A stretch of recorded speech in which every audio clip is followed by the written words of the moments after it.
मुसलमान जिसको एक बीमारी कभी नहीं हो सकती थी, सबसे ज्यादा गोली बिक रही है ज़ैनेक्स की पाकिस्तान में। डिप्रेशन, मोमिन को कैसे डिप्रेशन हो सकता है? अल्लाह वाले को कैसे डिप्रेशन हो सकता है? तुमने तो पहाड़ जमीन एक कर दिए, माजी का रेफरेंस है तुम्हारा। तुम कैसे घबरा गए आगे से? तुम्हें क्यों मायूसी हो गई? डाउट कहां से आ गई? जबकि पहला जुमला अल्लाह कुरान में कहता है इंसान और बंदे का ताल्लुक कायम ज़ालिकल किताबु ला रैब फीह से होता है। हम कैसे शक में आ गए? अगरचे वो बहुत आगे निकल गया है, अगरचे मद्दे मुकाबिल बहुत आगे निकल गया है, तो जिंदगी इन्हीं चीजों का नाम है बेटा। लोग तुझसे आगे चले जाएंगे, लोग तुझे पीछे छोड़ जाएंगे, क्योंकि तेरे पास वसाइल नहीं होंगे, तेरे पास असबाब नहीं होंगे, तेरे पास वो शोहरत नहीं होगी, वो तलक्की बिल कबूल नहीं होगी, लोग तुझे अब मानते नहीं होंगे, तेरा सिक्का बिकता नहीं होगा, तू लोगों की धड़कन नहीं होगा, तू किसी का एहसास नहीं होगा और किसी की फिक्र नहीं होगा। इन लम्हात में और इन वादियों में लीडर पैदा होता है। इन लम्हात में और इन घाटियों के अंदर एक इमाम और क़यादत जन्म लेती है, और इन्हीं औकात के अंदर एक रूह अपनी एक्सीलेंस को अटैच करने के लिए एक अहद उठाती है, एक अज़म बनाती है, एक कसद बनाता है, इरादा करता है, और उस इरादे को एक अमल की शक्ल इख्तियार करता है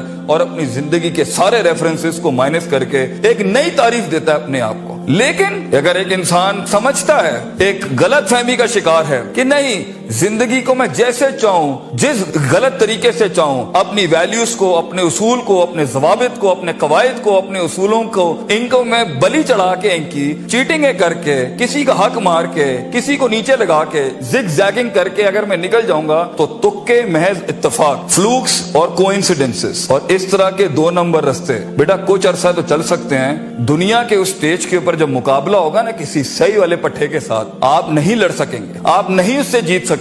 इसलिए ये वक्त होता है, ये लम्हात होते हैं, ये लहजात होते हैं, इंसान अपने आप को तैयार करता है। लेकिन एंड में मैं फिर भी यही कहूंगा, स्किल मैनेजमेंट, हुनर के ऊपर इंसान जितना भी स्ट्रॉन्ग क्यों ना हो, इंसान सोने को कुंदन, कतरे को समंदर, जर्रे को एक चट्टान और एक छोटी सी आतिश को एक आतिश फिशा तब बनाता है जब उसके अंदर वो कलेजा, वो जिगर हो, परसिस्टेंट रहने का, पेशेंट रहने का, साबिर रहने का, कंसिस्टेंट रहने का, कांस्टेंट रहने का, मुस्तकिल मिजाज रहने का, इस्तकलाल रहने का, कि I'll keep falling down and I'll keep moving forward. I'll keep falling down and I'll keep moving forward. He strikes his way in those storms that are meant to nail him down.